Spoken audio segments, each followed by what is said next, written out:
Hi, everybody. My name is Fraser Cain. I am the publisher of Universe Today, and this is your virtual star party for June 24th, 2012. And tonight we've got 3 astronomers broadcasting into the Hangout, and we've got 3 astronomers here for color commentary, which is going to be kind of cool. So I'll just introduce everybody right now. So we've got Gary Gonella, who is in Los Angeles, and there's Gary waving. We've got Peter Lake, who is in Australia, but he is he's connecting to the Hangout virtually, actually connecting to his telescope virtually, which is in New Mexico. And so this is always a treat. Peter's got a pretty wonderful telescope. And then we've also got Stuart Forman, who is in San Francisco, and he's the one who's broadcasting the view of the moon. And the extra cool thing about Stuart this week is that he's brought a lunar atlas. So he's going to be explaining these craters to us and telling us and identifying stuff. So this is really cool. Hello. And then joining us for color commentary, we've got Dr. Pamela, my co-host on Astronomy Cast. We've got Ray Sanders, who is on location. Where are you, Ray, right now? I'm at the scenic and historic Mount Wilson Observatory on Mount Wilson, near Pasadena. Yeah, and Ray spent all night begging and pleading to hook up one of the massive Wilson Observatory to our Hangout, and wasn't able to get any love. So he's instead though in the historic library of the Wilson Observatory, which is still pretty cool. So thanks, Ray, and of course we've got Scott Lewis, who's in Los Angeles as well. So. We will be bringing you a whole bunch of deep sky objects. We're going to have the moon. We should be able to get Saturn tonight. So I think it's going to be a good night. We've got a nice combination of telescopes and brains along for the ride. So why don't we get started? So first, I think we'll just stick around with the moon right now. So Scott, Stuart, did you want to sort of remind us then what are these objects we're looking at on the moon right now? Sure. Can you see my pointer there? Yeah. Okay. So this crater right there is called Theophilus, and it's very cool. I like this one particularly because of this little central mountain there, and that's from a crater impact, which you can actually simulate. I did this with my daughter once, and you take some baking powder and then cover it with a little bit of cocoa, and then drop a malted milk ball in it, and you'll get a really nice little crater that looks almost exactly like this. And this rim, just to give you an idea of scale, this rim right there rises 1,200 meters above the surface, and this central mountain rises about 1,400 meters above the surface right there. And so that's almost about a mile high right there, to give you an idea of just the scale of what we're looking at. This crater here is called Cyrillus, and this wall is much lower. It's about 98 kilometers high there. And I have to go to another page to find out what this crater is. But that's a beautiful plain there where you can actually see infilling of some of the craters around the plain. So if anyone wants, we'll be taking questions. We're glad to answer questions about hardware, about astronomy. You can, and we'll also take requests. So if there's something that you want to see tonight, if it's in the sky and we can reach it, we'll try and bring it up for you. Classes of objects, you name it, we'll try and find it. So there's 3 ways that you can comment to us. You can post a comment into the Google Plus comment area. So I guess if you're watching this live on Google Plus, it'll be the post that ends in HEH1, HEH1. Or if you're watching this, if you've gone to go watch this on YouTube, then you can post it into the comments on YouTube as well. And then the third way that you can participate is you can use if you're on Twitter, you can use the hashtag StarParty, and then I'll be watching all 3 of those locations and try to sort of incorporate those comments and questions and feedback into the Hangout as we go. So sorry, please continue. Okay, I have one more. I flipped to my next page. This is an interesting structure here. This is called Rupus altai. It's all called the Altai Range or Altai Scarp. And my book says it's a mountain range on the perimeter of the basin of Mare Nectaris, named my modeler. I'll have Pamela correct my pronunciation. I'm the wrong person. Yeah, we don't give Pamela credit for the... The range resembles a fault sloping down to the basin. And it's, this is 480 kilometers in length, this range right there. Wow. That's really cool. Yeah. And so then let's switch over to Gary. And Peter, I'm not sure what you've got planned, but let's take a look at what Gary's got. So what have you got for us, Gary? Oh, is he muted? Are you there, Gary? No? Okay. Well, maybe he's been called away, but then we'll switch back to the moon for now. But that's the Ring Nebula. Yeah, I'm having a few little technical difficulties myself. I should be up in a minute or two. Okay, sure. Yeah, no problem. So one thing that's awesome about getting to look at the moon tonight is over on CosmoQuest, which is the citizen science and science learning environment that many of us work with day in and day out. We're in the process right now of measuring craters in the region that the Apollo 15 astronauts explored. And this is the type of data that may eventually get used to look for new craters, to study the geology of the region. And what's awesome is while you're doing the science measurements, you can also look in detail at some of the highest resolution images we have of where the Apollo astronauts walked around, and you can see the trails of where they walked around. So if you haven't tried moon mappers yet, I strongly encourage you to do this at cosmoquest.org/moonmappers. Do I have audio now? Yeah, you do have audio, Gary. Had you lost your audio there? Yeah, the blue snowball just decided not to talk anymore, so I went with the built-in on the headset. Okay, well, just make sure you keep that mic arm away. I can hear a little bit of your the air. I'll mute myself when I'm not talking. So what have you got for us? This is M57, the 57th object that Charles Messier found, and it's called the Ring Nebula.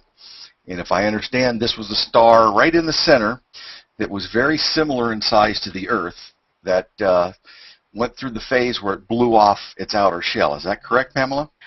Mostly. So there's a star in the center of this that actually can't be seen. It's really annoying. You see what looks like a couple of stars in the center of the highest resolution images, and neither of them are it. And that residual that you see is a white dwarf, or actually that you don't see, is a white dwarf the size of the Earth. And it was originally a star the size of our sun that puffed off the atmosphere. And I just love the fact that the star started like our sun, evolved, puffed off its atmosphere, and what was left collapsed down to something the size of the Earth. And it's a beautiful object that, when you're able to see it in color, is a ring of red around a ring of yellows with a blue-green background. It's just all of the different atoms that are heated up and giving off amazing emission lines. The green, for instance, is oxygen. Yeah, and it is absolutely one of my favorite objects to look at. You can see that with even a fairly small telescope. It's a very distinct little ring in the sky. It's pretty neat to look at. And it's one of those light pollution testers. If you're in a really good, really nice, bright, or dark sky location, it appears fairly bright in a small telescope, and you can just make it out in a pair of binoculars. It's magnitude 8.8. But the second you start to get any light pollution, this is one of the first objects to go. Really? Huh. Yeah. I guess I was really blessed with really dark skies when I grew up, so I had a good place to observe from. But, so test your skies with the Ring Nebula and a pair of binoculars. And it's a really easy object to find. Yeah. There's three major stars that are up in the summer called the Summer Triangle, and sort of the one that's directly overhead, I guess maybe from my perspective, which is Vega, and that's in the constellation Lyra, and you can see sort of right in between two stars, you can find the Ring Nebula in that constellation. So it's actually very, very easy. And if you're wanting to learn your constellations, one of the books that I really recommend is a book called Night Watch. Yeah. I'm sure everyone's got their favorite book, but Night Watch is awesome. Night Yeah. Watch. Yeah. Okay. All right. Night Watch is the one that I learned on, and I think a lot of people did. It's got the right. It's got this big, nice sort of spiral-bound book. It opens up flat. It's got it's got the objects that you need to find, but not too many of them, so you get totally overwhelmed, and you just spend some time each night with a different part of the sky and just get to know your constellations. Binoculars and a copy of Night Watch should serve you for the first year of your astronomy to decide if you really Not enjoy only it. that, I've been doing it for 15 years and I still use it. Yeah, yeah. Now, Gary, of course, just punches it into his computer and it just swings around and shows him whatever he wants. But if you want to know what's good to look at, you need something like Night Watch to start with. Yeah, yeah. So if you're looking for something to buy, it's Night Watch by Terrence Dickinson. Yeah. Yeah. Yes. I think that sounds right. Yeah, fantastic. Fraser, I'm reading as you're talking, I'm reading my moon book, and this crater right here is kind of cool. It's called the Rabbi Levi crater, and it's from Levi ben Gershom, who was 1288 to 1344, who was a French Jewish philosopher. This one right there, a mathematician and astronomer. And there's two craters inside of it which we can't really see, but those crater A, or excuse me, Rabbi Levi L, which is 12.4 kilometers, and Rabbi Levi A, which is 12.1 kilometers. But I just think it's kind of cool to kind of go through these books, and you just sort of learn things about things that you never would have heard about. Yeah, it's great. I've always wished that Pamela was able to bring a moon atlas to one of these star parties. So it's great that you grab one. Yeah. So we've got a question on Twitter. Kuri Escobar wants to know: can we have access to these telescopes online, or are they exclusive? You don't have access to them online because they're being broadcast from people's houses. So. Although the iTelescope system that Peter's working to connect to is one that you can rent time on. So it's not free, but it is publicly accessible. Yeah. So it's iTelescope. Yeah, iTelescopes, and so you can use their system. And then Howard uses SLOOH, S-L-O-O-H, I think it's pronounced, and that's another system. Yeah. Yeah, if you join with sorry, Pamela, go ahead. I was just going to say, some of you may have heard of Global Rentoscope, and one of the things that confused me is Global Rentoscope became iTelescope, so it's really the same thing. Right. And then Kuri Escobar wants to know if we can see the Orion Nebula. We can't see the Orion Nebula. It's it's in one of the winter constellations in Orion, and it went down. We were showing it in the wintertime, so maybe about 4 months ago, but now we're looking at the summer objects. So, sorry. One of the neat things is the dog days of summer are because the star Sirius, really bright, and in the dog constellations, Ursa Major and Ursa Minor, chasing the heels of Orion, starts to become visible right at sunrise. And so in history, people used to say the dog star is rising, and this really bright star is adding its heat in August to heat up the August days. And then every day it rises a little bit earlier until in the fall you start to get Orion as an object that you can see. I don't know. Can you see Sirius like right at sundown right now? No, it's creeping towards being a sunrise object. Okay. And another interesting thing about Orion is that it's 180 degrees from the sky across from Scorpio. And so the legend has it that Orion is hunting Scorpio, but will never catch it. And so when Scorpio is in the sky, Orion is not. And when Orion is in the sky, Scorpio is not.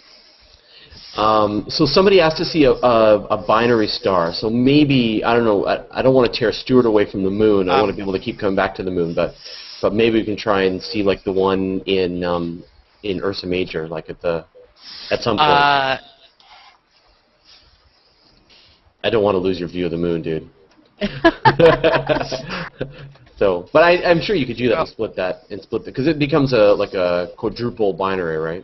Yeah, I think it's more like 6. Is it? Yeah. Yeah. I don't want. If you want me to get it, it'll take me a little while to get it centered. I'd probably rather do Saturn first. Yeah, well, let's keep viewing the moon for a little while longer, just because it's absolute premium night to be looking at the moon. So I'm all for that right Yeah, now. and the binary that's getting requested, it's not a binary, it's actually a double star, Albireo, with the bright red and the bright blue. Okay, I didn't know if they were mentioning Albireo or the double-double. No, They yeah. specifically say one red and one blue. Oh, okay. I didn't see the comment. Is that up right now? Yeah, Mike Ehler request. Okay. 2327. Right. Okay, well, let's go back over to what... It's too low for me. Okay. Let's take a look at what Gary's got. That is an Eagle Nebula. That is it. And for the fans of famous photos, Oh, great. right here is the Pillars of Creation. So yeah, if anyone missed it, this is the Eagle Nebula, and that really famous photograph from the Hubble Space Telescope is the Pillars of Creation, and you can see them. Can you zoom back in again? Like keep zooming, and so we can really see them. Yeah. Problem is I'm pixelating now because That's okay. It's okay if they're pixelated. You can still make it 4x4 out. binning. That's all right. Keep going. More. Okay. More.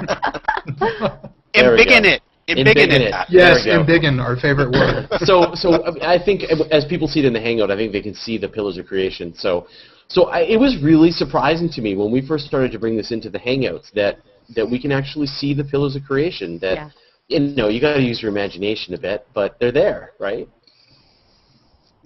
And just started a 60-second exposure unbinned, so I should be able to zoom in on them a little bit better. That's awesome. Gary, you want to explain what binning is for people who are listening? Yes. The camera I'm using is an 8 megapixel, so it's about 3,000 by 2,000 pixels. And each pixel is a light bucket that when a photon hits it, it blows an electron into that bucket. To get more light response, I can say take 2 pixels and make them act as 1, or I can say 4. And what I'm taking a block of 4 by 4 pixels. So I'm taking 16 pixels and saying just make 1 pixel out of that. It gives me a lot more light, but you can see the pixels are much bigger. Did that make sense? Yep. Okay. Yep. And here comes the full frame. It's downloading. Now in this particular nebula where you see these darker regions, that's actually molecular gas that's cooler and it's much more opaque, so light doesn't pass through it as easily. And as a result, you get these dark regions that are actually where the stars are in the process of forming. Now, one of the weird things to think about with this is a lot of the young stars in this system are going to go supernova, and they've probably already done it.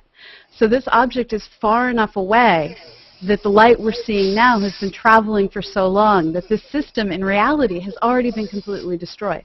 And if we could see it as it looks in this moment of time, all of this would be gone, wiped away by exploding stars. Wow. And so this is the unbinned version with the longer... This is the unbinned, and you can see probably, you can see the noise because I'm catching 1/16 of the light, but I'm getting much higher resolution. So I can go way in on and still not bin. Now, normally if I was taking pictures of this, I would do 5 or 10 minute exposures. Peter, what have you got for us? Yes, M106. Now this is very close to the moon, but I've zoomed in on it a little bit to crop out some of the scattered light of the moonlight there, but it looks pretty fine. That's beautiful. What's M106? So it's a galaxy. There's actually 2 galaxies there. A little small one off to one side as well, and I think it's just a normal spiral galaxy that's on its side Yeah, it's to about us from that perspective. It's a little over 20 million rather light years away.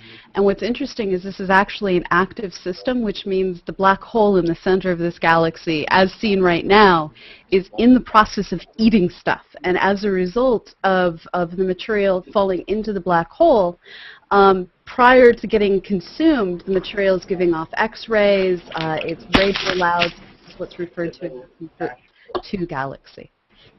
And it's detectable across the entire electromagnetic spectrum, which makes this a really cool object. Now, someone asked for the Sombrero galaxy. Is that up? I don't know. Yeah, I'm not sure.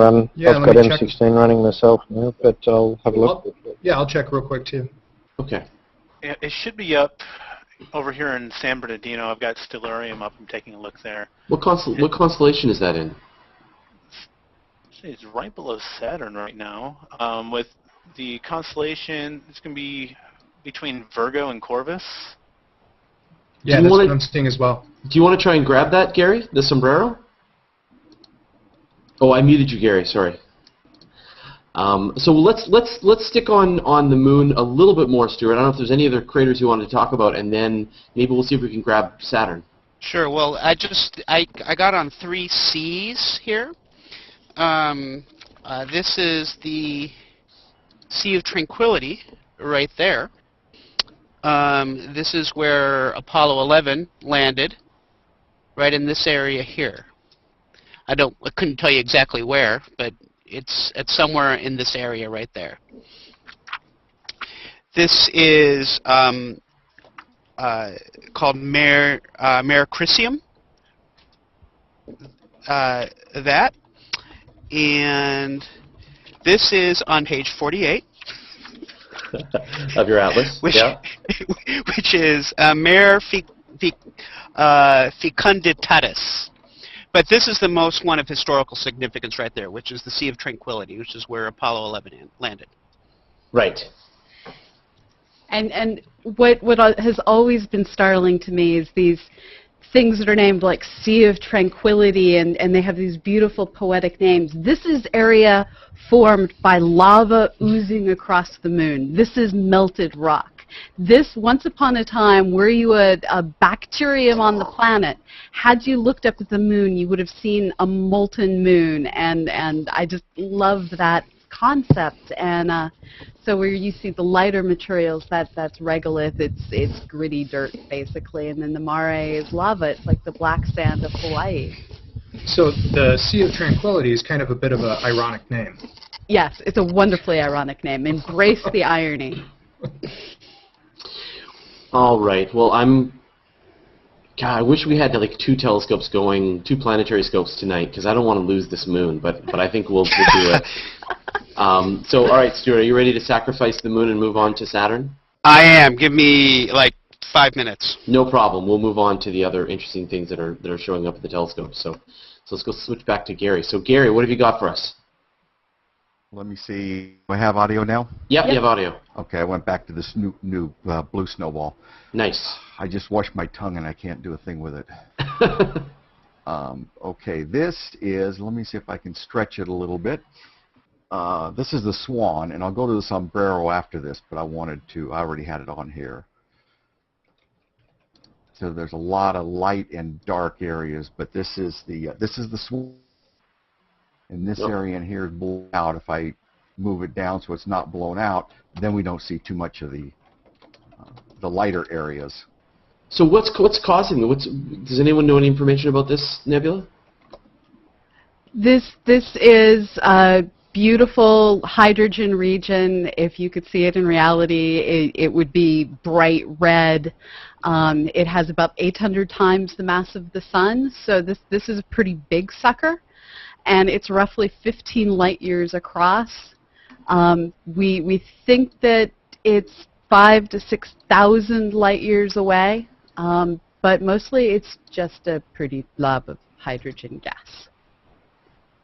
It's very pretty. And it's got 2 common names, Fraser. One's called the Omega Nebula, which if you look at it in that perspective, it's sort of a bit like the shape of an omega.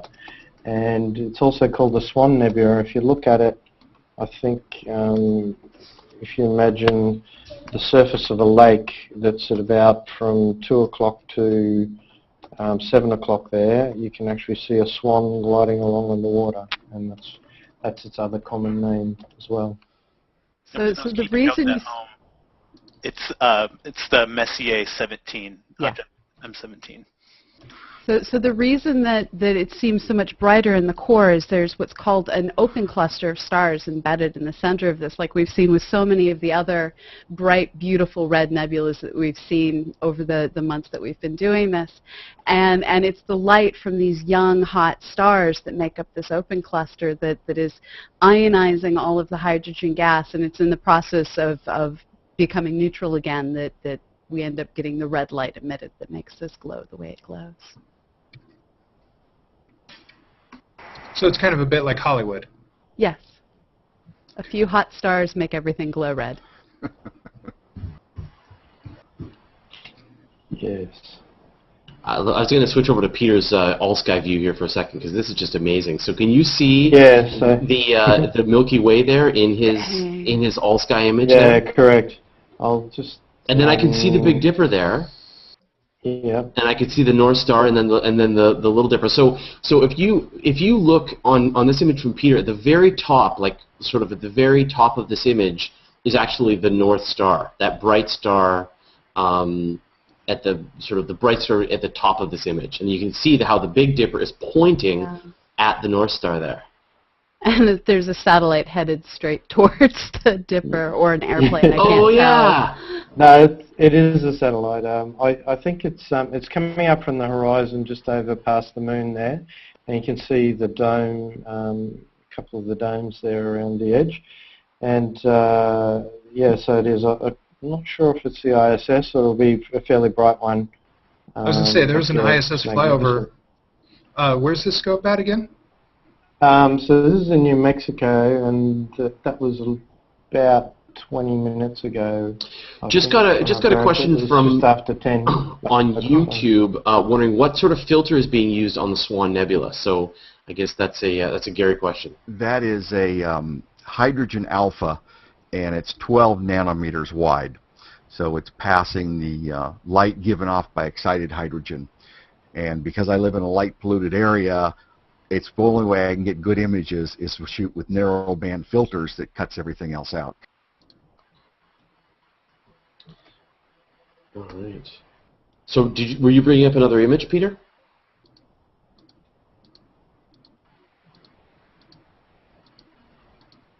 So I'll just go back to Saturn. Sorry, yes, it's just currently running on M16, so that's going to be down. Not ready yet. I'm framing. Okay, no problem. And then Gary, you were switching to the Sombrero? Yep. Okay. I'm just doing a 10-second on it right now. So just if people weren't sure, we do take requests. Whoa. That's it there? Yeah, that's a 10-second. I'll now do a 60-second. It's we. So one of the awesomenesses and sadnesses about Gary's setup is he has an extremely large field of view. He's using what's called a prime focus camera. This is where you actually have the camera of your telescope mounted up at the front of the telescope. So if you've ever stood looking into the tube of your telescope, you may have noticed that there's often a little tiny mirror at the top. So the majority of the light goes in, hits the bottom of the telescope, reflects up to the little tiny mirror, and then it either comes out the side if it's a Dobsonian or Newtonian telescope, or it returns back to the bottom and comes out the back end of the telescope for a Cassegrain focus or a Schmidt Cassegrain. Well, with his system, there's no reflection involved. It just catches the light. So instead of having a mirror there, it has the camera there.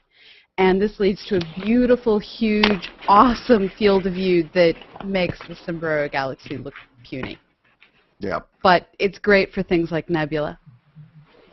I've got a question. I've seen quite a few people on YouTube now. I'm not sure if when we start up this the Star Party, are you getting some kind of notification that we're doing this live, or are you getting a like if you're subscribed to the Universe Today channel on YouTube, is that how you're finding out about it, or are you going onto Google Plus and then you're clicking to view it on YouTube and then you're watching it there? I'd be interested to know sort of how people are discovering this, because it's always a mystery to me how people find this. That's really cool. That's better. We can definitely. It's definitely a very small nice. object, though, isn't it? Yeah. Yes, it is. Yep, I think I can even pull out the dark dust lane right here. Yeah. I can take an unbend to that if you'd like to see it. Yes, please. Okay. In that case, I'm going to do it 2 minutes, so All right. talk a lot, Fraser. We're going to talk a lot. Well, then we'll take this moment to explain a cool new project that we've embarked on with CosmoQuest.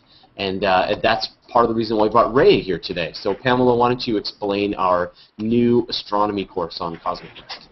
So one of the things that we want to do is help you learn as much as you want to learn about the universe that we're all working on discovering.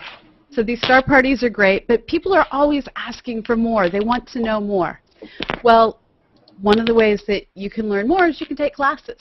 And so one of the things that we're working to do through CosmoQuest is set up regular classes. They aren't free university credit, but we are going to be doing a certificate program through CosmoQuest. And Ray is going to be teaching the first class, and it's an introduction to the solar system. These aren't free. We do have to pay Ray because we like Ray, and we're not going to punish him by forcing him to teach for free. But the class size is limited to 8. You'll have special guests popping in and out randomly, and you really couldn't get closer to one-on-one instruction. So I'm going to let you talk a little bit about it, Ray. Sure. The basic format is like many other Astronomy 101 courses, where it's going to be an introduction to the solar system. We'll do some stuff about the sun. We'll do some stuff about the terrestrial planets, and of course the moon, tying into some of the stuff CosmoQuest is doing with moon mappers. We'll talk about the gas giants, the ice giants. We'll talk about everything out in the Kuiper Belt, and of course everybody's favorite topic, the Pluto debate, dwarf planet debate, and explore some of that controversy as to how that designation came to be and why some people have problems with it. And these classes are being taught at, I believe, 7 p.m. Pacific time, which should make it so that it's daytime over in the Pacific Rim region. And it's unfortunately going to be a bit late for people in Europe, in fact, exceedingly late. But we will be, over time, repeating these courses if they're successful and rotating through the time zones to make it easier for people around the world to be able to join in. And taking courses like this is going to open the door for you to take more advanced classes later. So we have it all blogged over at cosmoquest.org/blog. Go find out how to get involved. And if you haven't signed up for our newsletter already, register an account, sign up for the newsletter, and this will be going out in the newsletter later tonight. So, Stuart, it looks beautiful, but it's like pink. Oh, details. All right, let me see what I can do. No, it's 3D. He's just waiting to put up the blue image, right? He had lime green in the past. That's beautiful. It's beautiful, though. As soon as it's not pink, it's going to be beautiful, Stuart. I can tell already. I can see the shadow on the ring. I can see the Cassini division. I can see bands across the planet. This is going to be fantastic. That's purple. But you can start to make out details like the Cassini division in the rings and the shadow of Saturn on the rings to the above left. Is that purple or is that mauve? Color. I'd go with cherry red. Okay. Ooh. So All right. Well, he plays with his colors. I will. Fraser, I've got M16 now. Oh, let's see it. Just sharing that. There we go. Disco. Someone mentioned on YouTube Disco Saturn. I love it. Nice. The rings are crooked. Could you straighten them a little bit, please?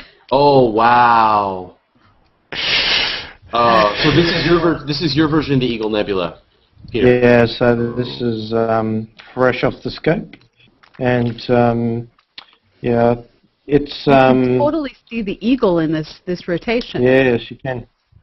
And it's funny because people see the eagle from different angles, and in Australia we have a bird of prey called the osprey, which glides down in the water and picks up fish with its feet and flies off, with them, and that I always see it from that angle. With that other one, the fish hanging out below the wings as it takes off, and That looks good, Stuart. Don't change it. Image. I turned down the red. Yeah, it looks perfect.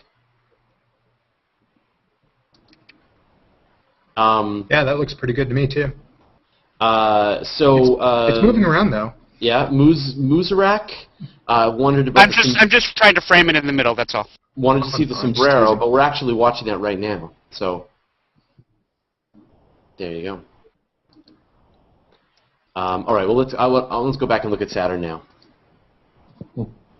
How cool! I'm actually is pretty pleased with this because you can see the Cassini division here. Yeah. And this is just by focusing by eye. I didn't do any Hartmann mass focusing or anything. So this is actually not bad. You can also make out some of the banding of the storm systems there in the north where there's slightly darker stripy bits. Or I guess that's the south now. South up on your image? I am a refractor and I'm going straight through, so you tell me. I don't know. I always get that messed up. Nick wanted to know what telescopes we're using. So I don't know if you can show an image of your telescope, Gary. Yes, I can. So there's Gary's telescope. Right there. And that's a 6-inch Celestron. It's a 14-inch. Oh, it's a 14-inch, right. Peter, what's yours? Yours is a... yeah, it's a 20-inch plane wave. Let me just see if I can grab a picture of it. I've got it here somewhere. And then, Stuart, you've got a 140 millimeter refractor. Right. There's a picture of it on CosmoQuest under Star Parties and Hangouts. I think there's a... Yeah, let me see if I can pull that up. Yeah, I can't obviously give you a picture now, but... No. Yeah. That'd be one extra thing to ask you to do. It's too much, I know.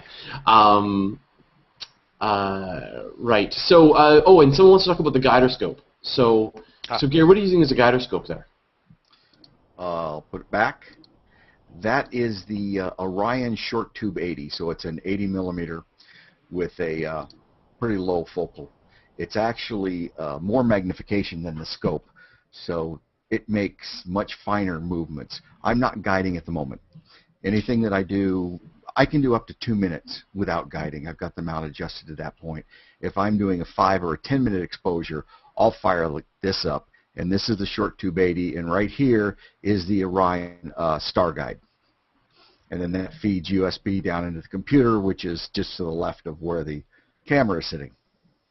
And I have the same guiding setup, too, when I do guiding. Right, and so... Yeah, and I've got... Oh, I'm sorry, Fraser. Oh, I was just going to say, then someone can explain the guiding. Why don't you take a crack at that, Ray? Can you explain why a guiding scope is important? Yeah, absolutely, I can do that. I also just wanted to add, I too have the same. The ST80 is like the #1 choice, at least from all the other backyard astronomers I know, for a guide scope. It's inexpensive, it gives a great field of view, you can throw imagers on it. Basically, the whole concept of guiding... Oh, somebody just said oops. Saturn went away. Yeah, sorry, Saturn I knocked the leg of my scope. I'll have to find it again, sorry. Don't worry about it. Okay, so while you do that, I'll put the professor hat back on and go back into guiding. So basically, the mechanicals on telescopes and the electronics, they'll compensate for the Earth's rotation to a degree, but when you want really fine-tuned guiding, you can point a small camera and a guide scope on a guide star, and what that will do is take exposures and notice how far your guide star is moving around, and then send corrections to your mount, or if you're running it through a computer, it'll send it to your computer, and then the computer can send the commands to your mount. There's several different methods for auto-guiding, but generally speaking, you'll get much better results with a telescope when you use auto-guiding than when you're just using the drive system on the scope itself.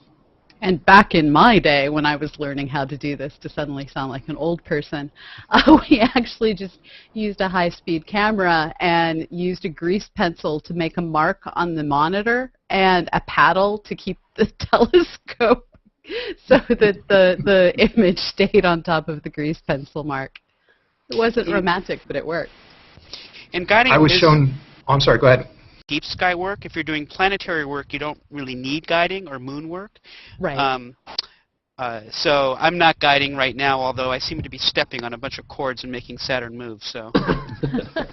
So we have a picture of your system up on my screen here, Stuart, if you want to explain all the different telescopes that are mounted on your poor innocent mount. So, right, so this is the telescope that Stuart's using right now. Right. Okay, so so the big tube is the 140 millimeter.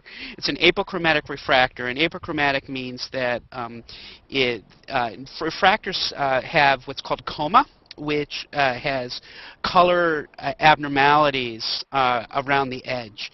But an apochromatic is specially designed so it doesn't get those chromatic abnormalities around the edge. So most imagers will be using, if they're using a refractor, will be using an apochromatic refractor. The little scope is my finder scope that I use just to say, okay, this is the general area of the sky. It has little crosshairs in it. And then the little shorty tube on top of it is the Orion guiding scope that I'll use. And I can't remember if the guiding camera is hooked up to the guiding scope or not in that picture.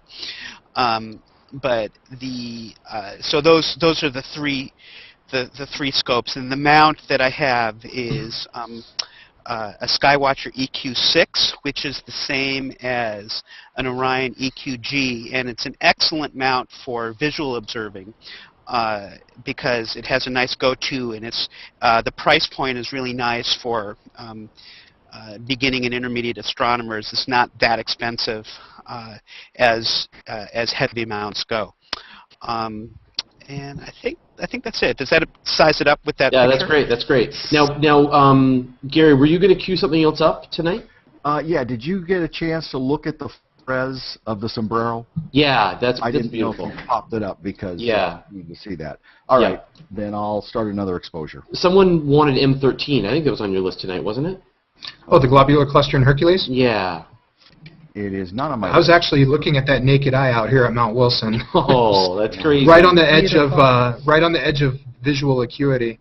Now, Peter, you said you had to leave around now, right? Yeah, I have to leave, so that's the photo of my scope there, and it's a 20-inch plane wave with a Finger Lakes 11002 camera and a 12-position filter wheel, and we do have a guide scope on it and can do guiding, but currently, after a wonderful man sat in the dome for 8 hours in -2 degrees a couple of months back, it's pointing errors, so no, we can go unguided for 600 seconds, which is nothing short of phenomenal. The Ascension 200 mount is one of the PlaneWave suite of products as well. Wow. Peter, I was going to ask you. It does a very good job. Sorry, yeah. Do you ever go out to New Mexico and visit your scope and do maintenance on it? Yes, I did. I went across just before the AAVSO centenary and hooked up a trip so that I could go and give it a hug. And and I went to the AAVSO meeting in Boston on the way out, so it was great. Yeah. And that is a gorgeous piece of equipment. Yeah. Now, are you set up out at Granite Gap or one of the other places out in New Mexico? New Mexico skies in Mayhill, yeah. Yeah, well, it's an absolute treat, as always, to have you with us, Peter. It's great for you to bring your telescope to the star party.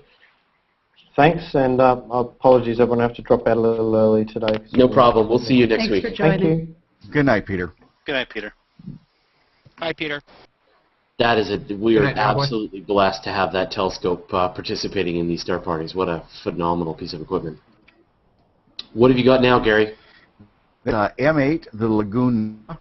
Oh, wow. And I will start a second exposure, but it looks pretty good on that. Yeah.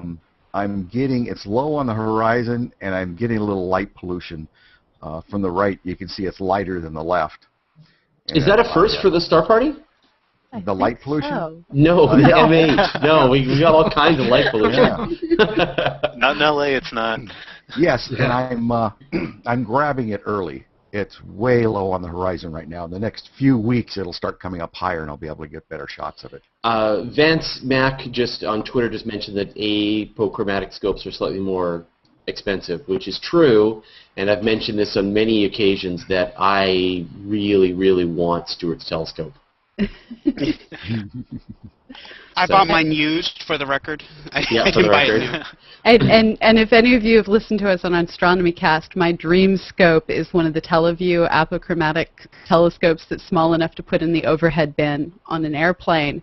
And the reason I don't own a telescope is because as a state university professor who also owns a horse, it's just not feasible. Yeah. Yeah, you study telescopes. You don't actually get to use them. Well, I get to use all of these wonderful gentlemen's ones from a distance. Yeah.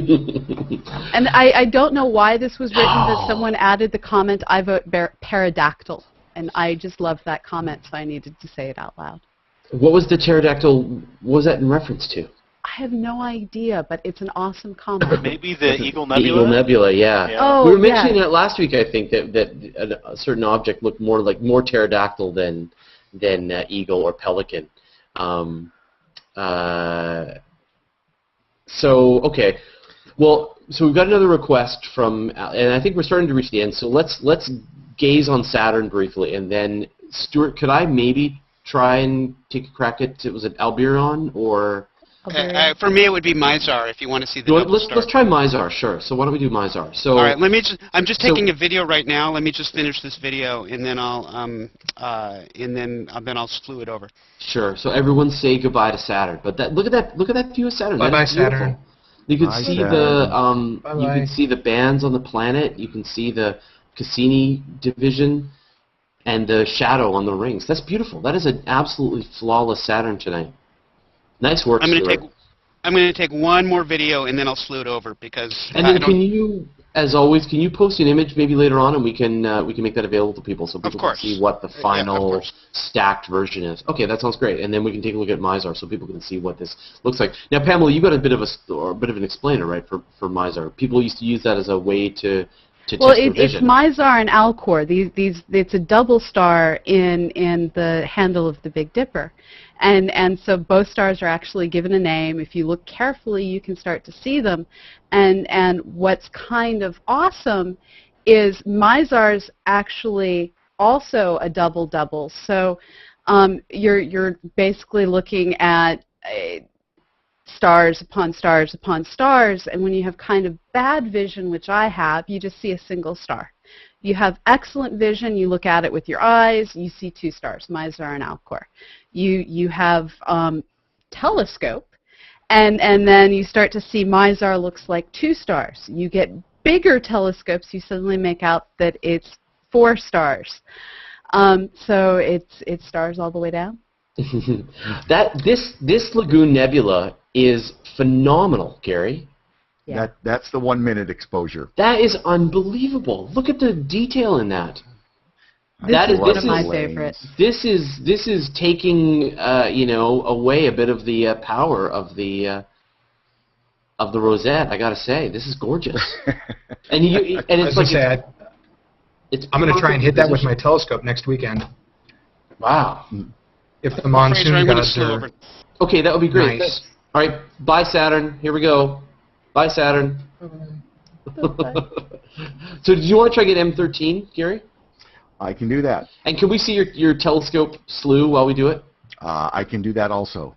So let me save this image because I always forget to save them. That's a beautiful image.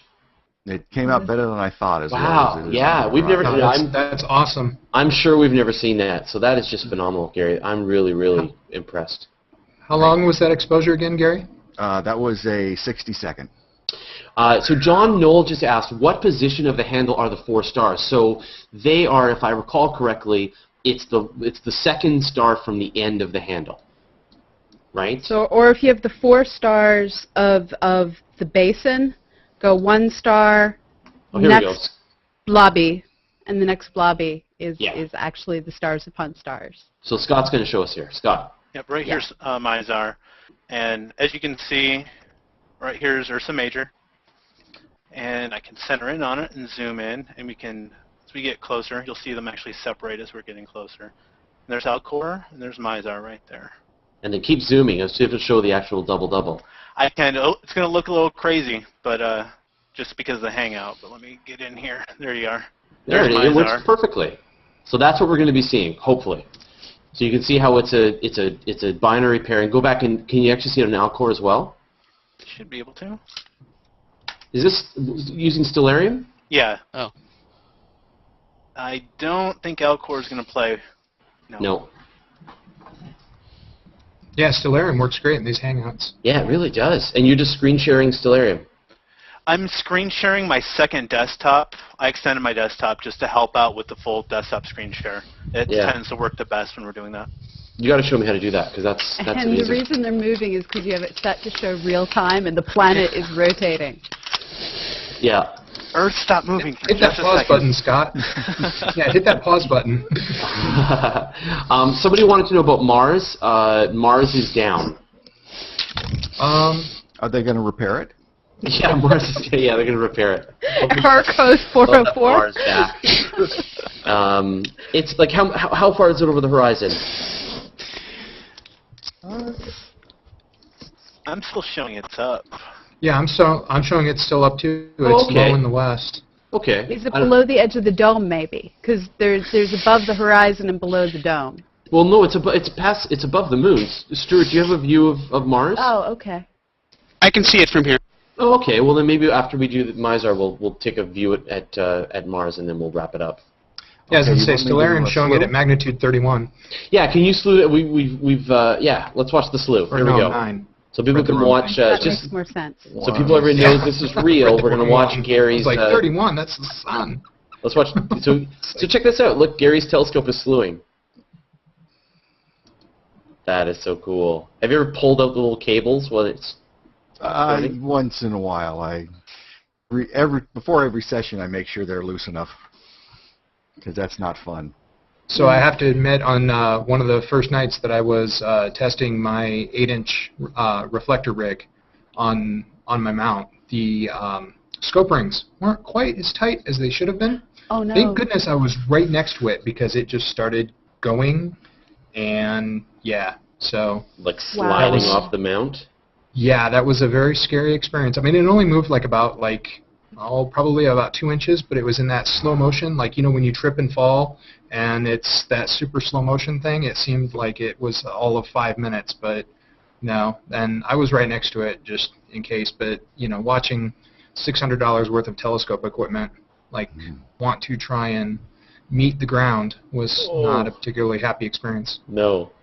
So this is M13. If someone Muzarak asked for this, so here you are, M13, which is the Great Globular Cluster in Hercules. Did I say that wrong again? Globular That's cluster? perfect. No, just go for You went all globular. Canadian on us. That's Globular, All right. sabotage. Yeah. Pasta. Yeah. Never mind, I was Aluminium. making another Canadian joke with famous mispronunciation in Star Trek with William Shatner. Yeah, so this is a massive ball of stars. About 300,000 stars, so massive might be a little bit of an understatement. My And- God, it's full of stars. And where Ray is, he doesn't even need a telescope to see it. I see it as a little fuzzy, faint star. I mean, it's not particularly bright. It's like right at the edge of visual acuity, but it just is a fuzzy little star. Hey, Scott, do you want to pull up Stellarium real quick and show everybody where M13 is in Hercules? I just closed it out, but I can do that because software is amazing. And while you've got Stellarium, Well, I can try and if anyone I can doesn't try and have scare it, Stellarium sure. running, by all means, install it. It's free. Yeah. It works on PC, Mac, and Linux like a charm, and it is just a beautiful piece of software. It is phenomenal. So, night watch in Stellarium, and you are set. So random factoid about M13 is, as a globular cluster, it's made up of some of the oldest observable stars in the sky. And as near as we can tell, globular clusters are one of those places that you're just not going to find a planet. They were formed before all the heavy elements needed to make planets had really started to exist in large amounts.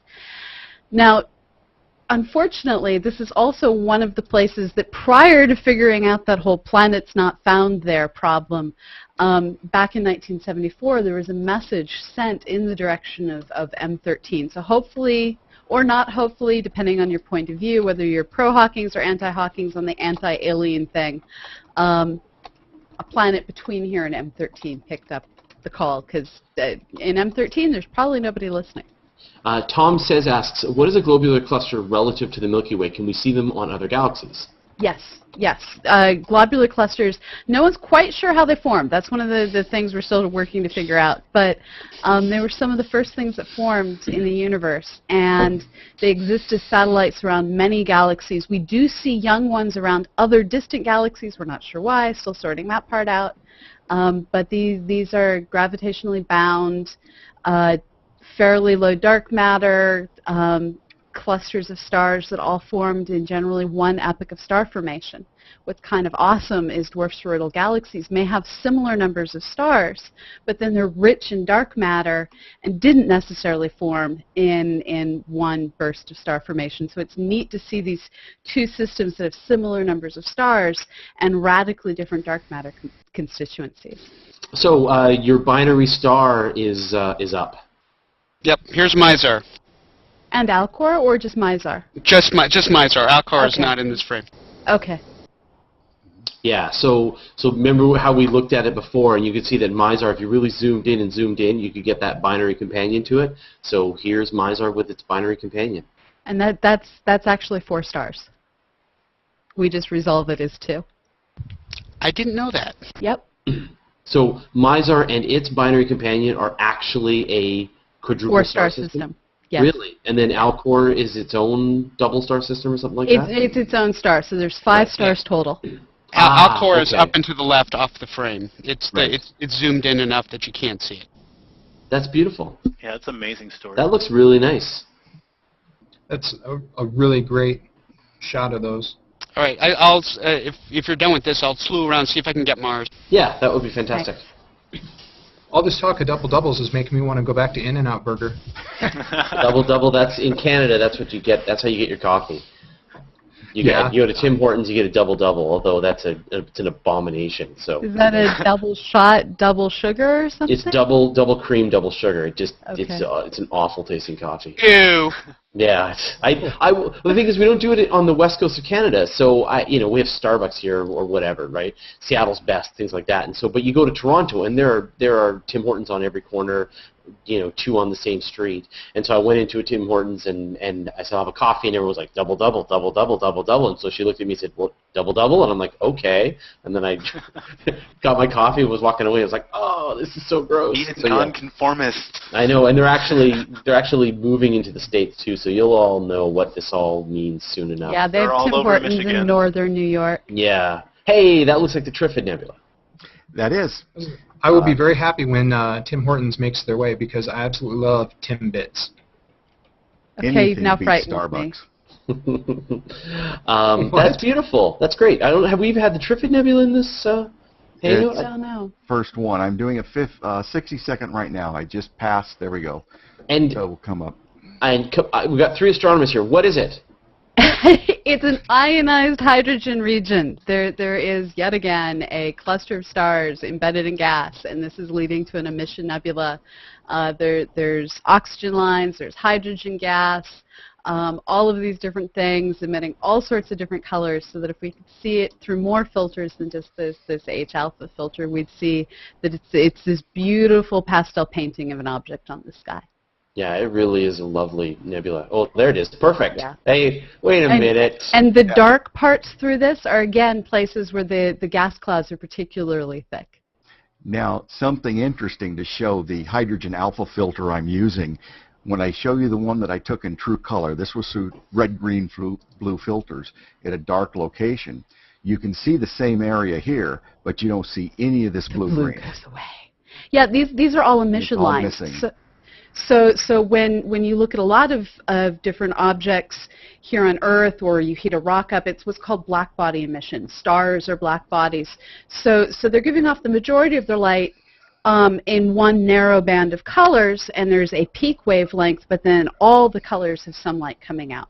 But with these objects, it's the oxygen atoms are giving off green. The hydrogen are giving off a specific one shade of red. Sulfur is giving off a specific single color of light, or just little rainbows of spattered emission. So if you were able to look at this through those rainbow glasses you can get at some gag stores, or through one of the filters that you use in science class, you'd see this as a bunch of specific little narrow thin emission lines of light.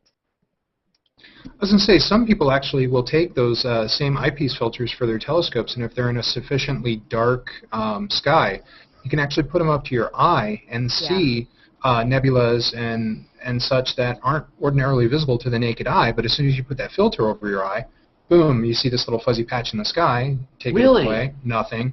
Yeah. And a lot of those, I know a lot of those nebulae are really big, so a big fuzzy patch in the sky, like sometimes bigger than the moon. I didn't know you could do that. Well, I actually want to get one, and I'm sorry. Go ahead, Pamela. Well, I was going to say, this is the whole premise of what Gary's doing with his H-alpha filters. It's only letting through light from the 3 to 2 emission line in hydrogen gas, and all the other stupid stuff from the compressed sodium, from the fluorescent white lights, from all the other lights in the city of Los Angeles and the surrounding burbs is getting blocked, only letting through the 3 to 2 transition in hydrogen and stuff that happens to be at that one transition line. So I actually want to get one of those filters and do that when Orion starts coming back up, and kind of look around, because there's so many in Orion. There's not just the great nebula in Orion. There's several others that should be able to be spotted pretty decently. I can see Stuart honing in on Mars now, so. And we'll close out the star party. So working. Yeah, working. So why don't we sort of let people know how they can find everyone and everything. So we'll be, if people don't know, Pamela and I record a weekly podcast called Astronomy Cast, and we will be recording that live tomorrow at noon Pacific, 3 Eastern. I don't know what our topic is. It was either mass or energy. Mass or energy, or both. Yeah. We may record 2 episodes. Yeah, we're still catching up a couple of episodes. So aren't they anyway, connected? Yeah, I was going to say, aren't they the same thing? The same coin. Yeah. We need to discuss both the heads and the tails. Yeah. So we'll be recording that tomorrow on Wednesday afternoon. You guys record the weekly science hour on CosmoQuest. That's with Emily Lakdawala usually. No, she and I alternate. So this week's it's my turn. Oh, is it your turn? Okay, yeah. All right. From the yeah. So it's Pamela's week. Have you got something planned this week, Pamela? We're still working. We're going to try and do something about the Apollo 15 since Moon Mappers has that data visible right now. So if you want to go look at images from the Apollo 15, go to cosmoquest.org/moonmappers. Tune in Wednesday, and we'll be discussing the science available in that region. This is about as good as I'm going to get it. We're actually looking at you, Stuart. Oh, you are? Mm-hmm. Yes, we already red light. Oh, shoot. Glasses and headlamp. Yeah. Okay. That's pretty cool. It is. It's very disturbing. Yeah. Mars is red tonight. It's a Stuart nebula. So on that note, I've kind of decided that the next time I join in with my telescope, I'm going to wear the replica Iron Man arc reactor T-shirt. So at the very worst, you guys will just see a glowing arc reactor instead of like some dim face. And then on Thursday we do the Weekly Space Hangout, where we pull together all of our a bunch of space journalists, and we talk about the big events that are happening this week. And then Ray, where can we find out more about you? Oh, as far as what I'm up to, or I'm not sure what you're asking. Let's perhaps assume that a person wanted to ask a question to an astronomer. Where could they do that? They could go to dearastronomer.com and go to my website and see what I'm up to at Mount Wilson, and then, send a little question, and I'll do my best to answer it. Perfect. And if Scott, that's the question you were asking. That was the question. That was the leading question. Okay. What is the way that people can find out more about Ray Sanders? But And Scott, where can we find out more about you? I am on Google+. I am getting my website put up, which is knowthecosmos.com, and am also on Twitter at baldastronomer. Now, if people don't know, Scott was the one who provided the amazing footage during the Venus transit from San Diego. It was just phenomenal with the hydrogen alpha filter. So, and then the previous time, he was also the person who got us the great footage of the great coverage of the solar eclipse. So, yeah, you're no telescope. I'm a soul searcher. No telescope tonight. All right. So Richard asks about Neptune. Does anybody know what Okay, how about Neptune is? now? It is Mars. It's very saturated. Can you turn down your gain? Sure. Neptune is not visible. No, not up. No, I just checked in Stellarium. It's below the horizon. Oh, okay. I'm only at F14, which is why it's so small. Yeah, it seems a little out of focus too. Gary, did you have any more objects you wanted to wrap up on? I was going to say, if we want to try, we can try and hit Pluto, but we won't know about it because it'd be so faint. We'd have to come back next week and compare images and go, oh, I think that little speck moved. Yeah, I guess Gary could get Pluto. Is Pluto up right now? It is, but, I mean, it'd be so faint, it'd be hard to tell from the other background stars. Yeah, but, yeah, Stellarium's saying it's up. There you go, everybody. Around Pluto, you can always go to cosmoquest.org and do some ice investigation. That's true. For some Kuiper Belt objects. Well, why don't we wrap on Mars, on the dimming, disappearing Mars, which has been getting smaller and smaller every week. So again, as always, thanks to all of the astronomers, thanks to Gary, and thanks to Stuart especially Stuart for braving the cold. Gary's got this wonderful setup where he gets to sit in his office and control his computer. And Peter is in the warm Australian sun, but Stuart is braving the cold San Francisco summer. It's not that bad right now, but I do appreciate the thing. Well, Last night we were at a star party on Mount Diablo, and my God, the fog was coming in, and it was 3,000 feet up, and it was like 30 degrees. It was freezing. Well, you know what Mark Twain said, right? The coldest winter I ever spent was summer in San Francisco. Yeah. It's true. That sounds like summers in Minnesota. And thanks again to Pamela and Ray and Scott for bringing the color commentary. So. And thanks to everybody who watched us on YouTube, on CosmoQuest, and on Google+. And we'll see you next week with another Star Party. We'll see you later, everyone. Thanks a lot. Bye-bye. Good night. Night.